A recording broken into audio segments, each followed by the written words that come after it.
This is a 1980 Honda Odyssey 250. This thing hasn't ran in a lot of years, but it runs now.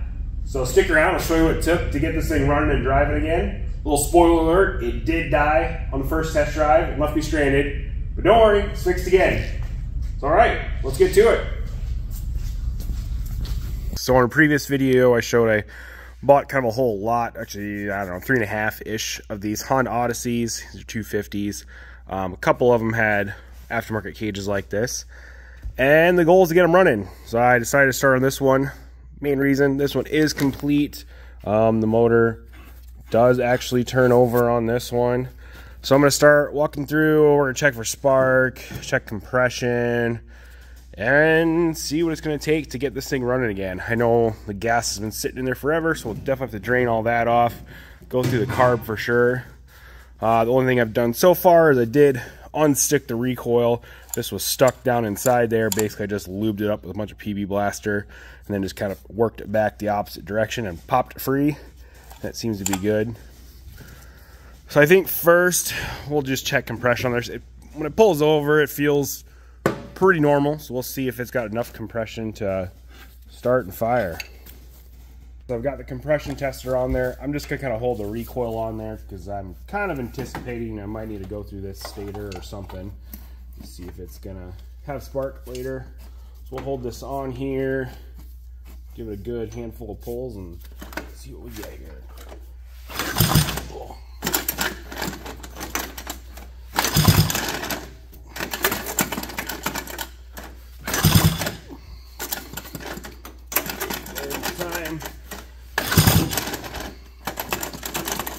Okay, that is actually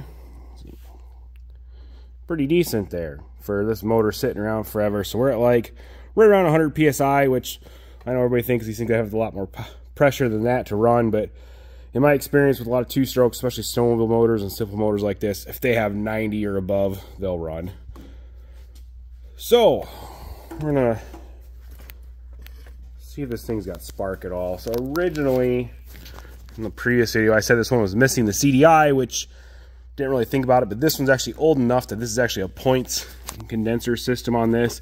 So basically from the stator, there's just two wires coming out of it. One's running to the coil, and then the other one's basically just a ground, or just a kill switch, just grounds it out. So in theory, if we hook this up, in which our coil, or the plug wire is missing an actual plug cap, so we'll see if it'll spark over it all that way or not. And we might have to pull this, I guess, kind of thinking, probably have to pull this flywheel off and get down to the contactor down there, and maybe have to clean that up too, and hopefully that'll be all it'll really take to get some spark out of this thing.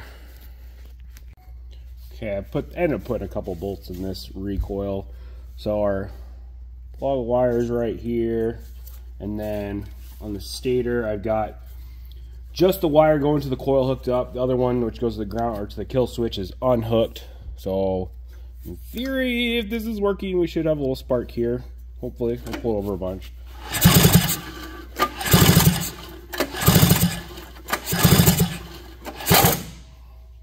And it does not really look like we're getting any spark. So we're gonna have to tear this a little bit further. So I did find a service manual for free online for this thing. I was just going through the troubleshooting with the ignition system. So we're gonna measure a couple of resistances and stuff right here. So first thing I'm gonna do is, this is the one wire going to the coil. If we measure our resistance across here and then to the ground side of the coil, we should have continuity, which we do. Yep, so that's good continuity there. So you've got another ground wire coming out here. That seems good too. So that seems okay. So hopefully our coil is okay. And then it said from the stator, the two wires there, coming off there, we should have continuity between those two also. And yep, we got good continuity there. So I think what I'm gonna do next here is probably pull off this recoil basket, and possibly the flywheel too. I think honestly, if I pull the recoil basket off, I can get to the contactor back there and see if maybe it's just kind of corroded or worn out or something like that. Hopefully I can just clean it up and it'll make some contact again. I think I might actually pull this wheel off too. I noticed right behind here there's actually a little access hole that goes right in line to the flywheel, so I can get a nice impact on there and stuff. Alright, so the wheel's off, which there's a broken bolt on here, so I might have to fix that at some point too. And then there's supposed to be 4 bolts holding on this recoil basket, but there's only 2 at the moment.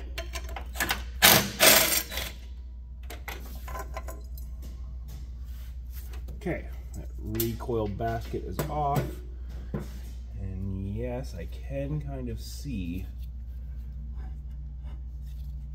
back inside it. Let me grab my flashlight. So there's a little contactor right back in there. I think I need to pull this flywheel off, get a better look and see what's going on back there.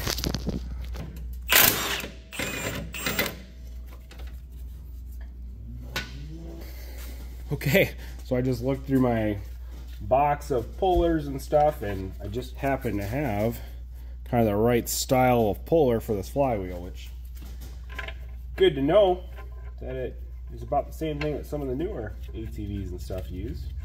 So this is actually a left-hand thread that threads into the flywheel, and then the center stud threads in there and pushes on the crankshaft.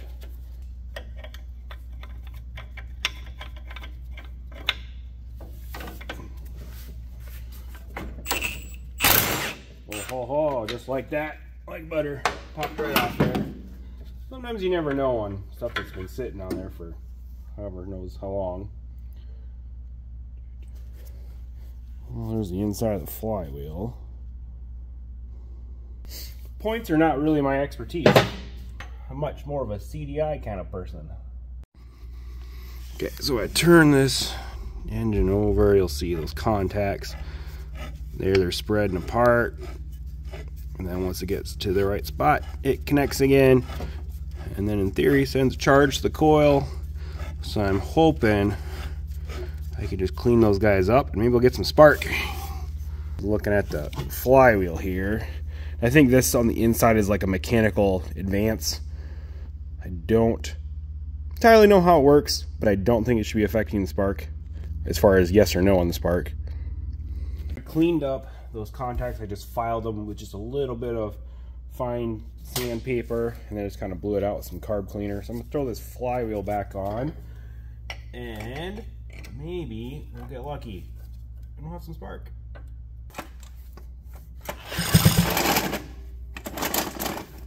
Nothing. Okay, so I just clipped on, it was missing the little spark plug end cap. I just found a random one I had floating around, threw a plug in it, and then I tried grounding it. Well, let's try it down here too. Let's try it on the motor. See, I just grounded it off of the coil and I actually got spark. So let me hold it here with a plug. Oh, we got spark. Spark! We got spark. I'm impressed. Okay, so I think this thing might actually run with just a few more little things. All right, for the heck of it, I threw the pipe back on. I shot a little carb cleaner down the intake. Let's see if it pops up.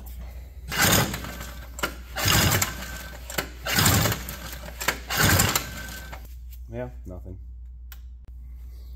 Okay, I pulled the carb barrel out because the throttle was stuck. So we're basically wide open throttle. I unhooked the belt in case this thing actually pops off and runs. It's just gonna try to drive away.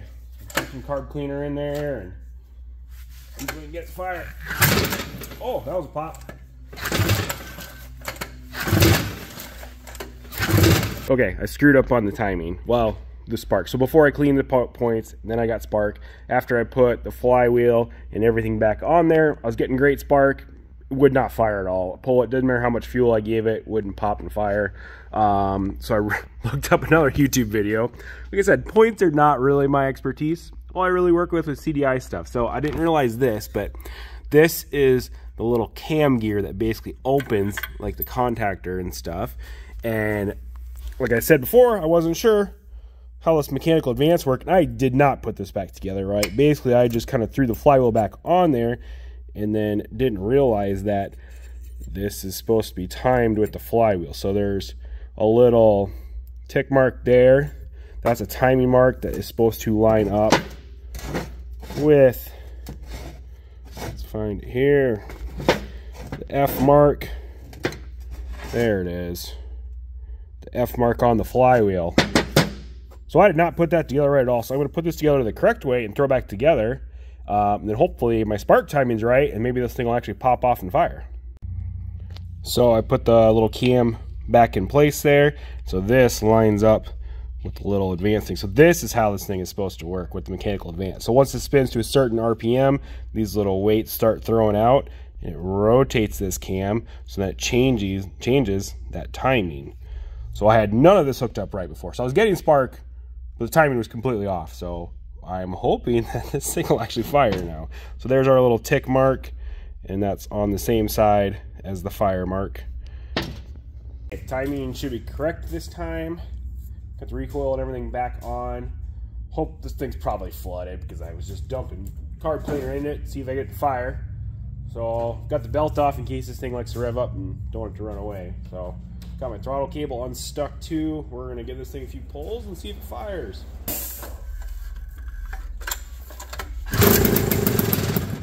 Oh, we got some life. Okay, so we're super flooded still, I think. But it fires. Cool.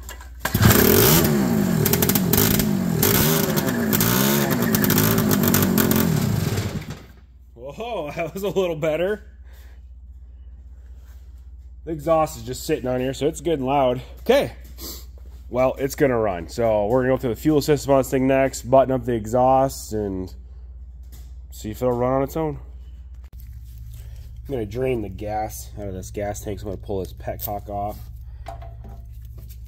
Try to get all this old gas out of this thing, and then hopefully none of our lines are too plugged up, but probably put new fuel lines on it too. Going. Oh, that gas actually doesn't look that bad in there. I just popped the carb off while the gas was draining. Oh, there's some orange in there. It's definitely some water. We'll pop this thing open and see what it looks like on the inside and get it cleaned out. This thing is getting pretty close to starting.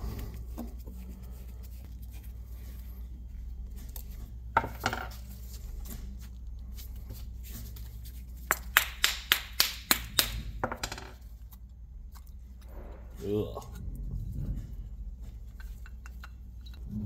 Boy, it's like straight rust water in this thing. It's interesting because the gas really didn't seem that bad in the tank, but somewhere this thing was, oh, you know what it probably was from is that where the air filter is on this aftermarket air filter kind of sticks up in the air, and so if this thing sat outside and all got rained on, that water was going straight down into the carb. Okay, so we're gonna get this thing cleaned up, put it back together. Okay, I got the carb clean and back on. Fuel lines are hooked back up. I just got a couple new gallons of gas. Premix that 32 to 1. So we're gonna fill this thing up. Let's see if it'll run on its own. Give it a prime here down the carb. Gas lines are all still dry.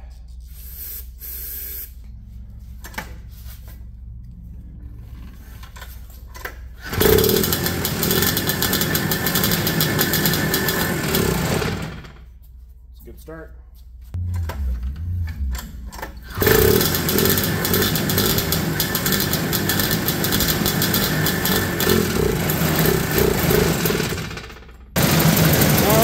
Idling on its own. Taking the cable real good. I'm going to check a few more things on it.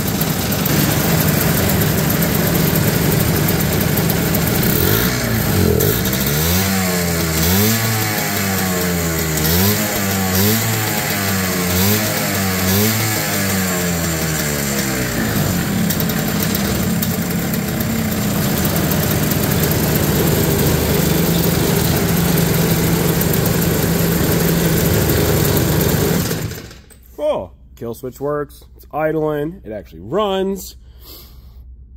Kind of a typical old two-stroke though, it's just vibrating like crazy at idle, which these motor mounts and stuff seem to be a little sloppy on it at the moment.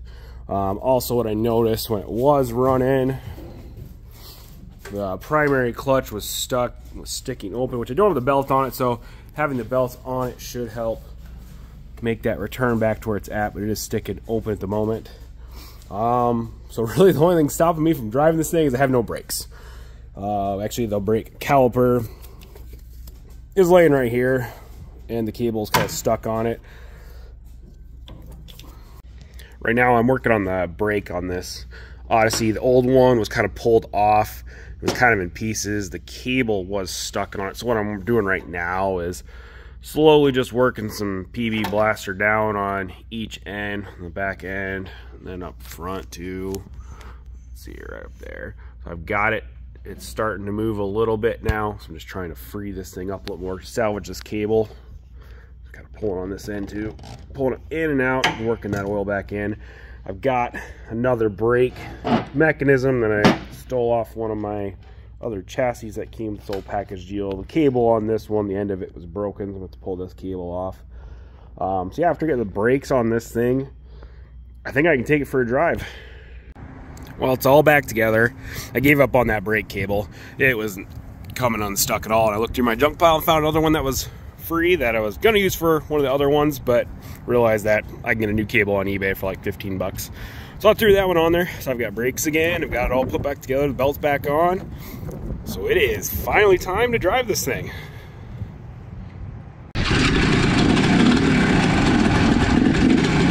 So this roll cage is very small. Right now where I'm sitting, if I move my head to the left, I hit the top bar. Same thing to the right. My helmet's sticking through the top beams here.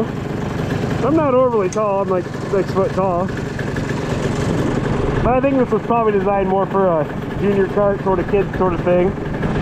Well, we got gas and brake. Let's go for a spin.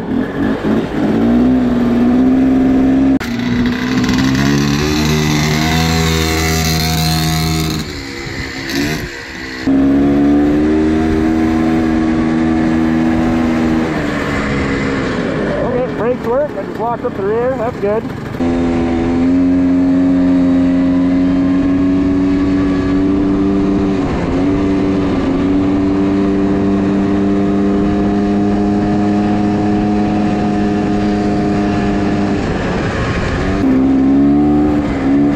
Up here in the grass.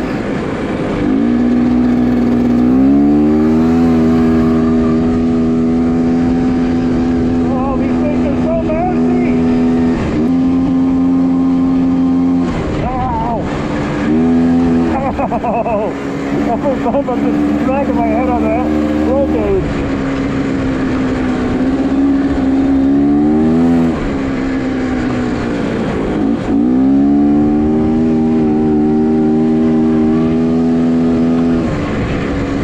Overall, the motor feels a little boggy at higher RPM.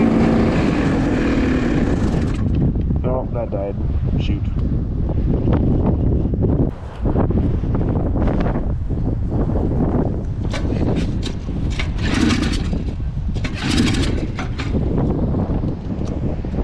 Oh, my spark plug rattled like all the way out. I probably should have tightened that up. Well, I guess we'll go hand tight again. That might have been my problem. Hot. Guess that's what happened when I was checking sparks so many times. I was pulling the spark plug in and out and in and out. Just had it in there hand tight. I guess if the spark plug's loose, it's gonna bleed off some compression. Alright, let's see if it'll go now.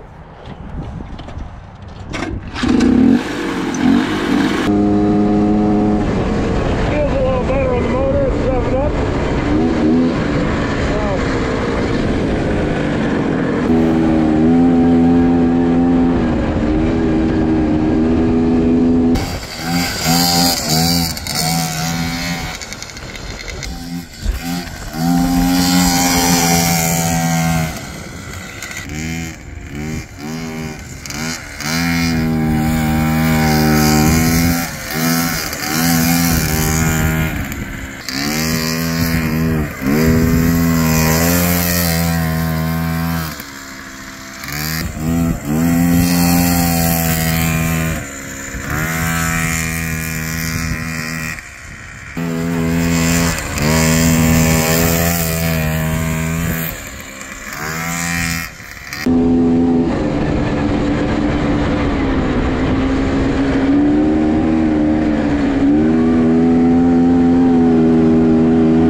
that's no good.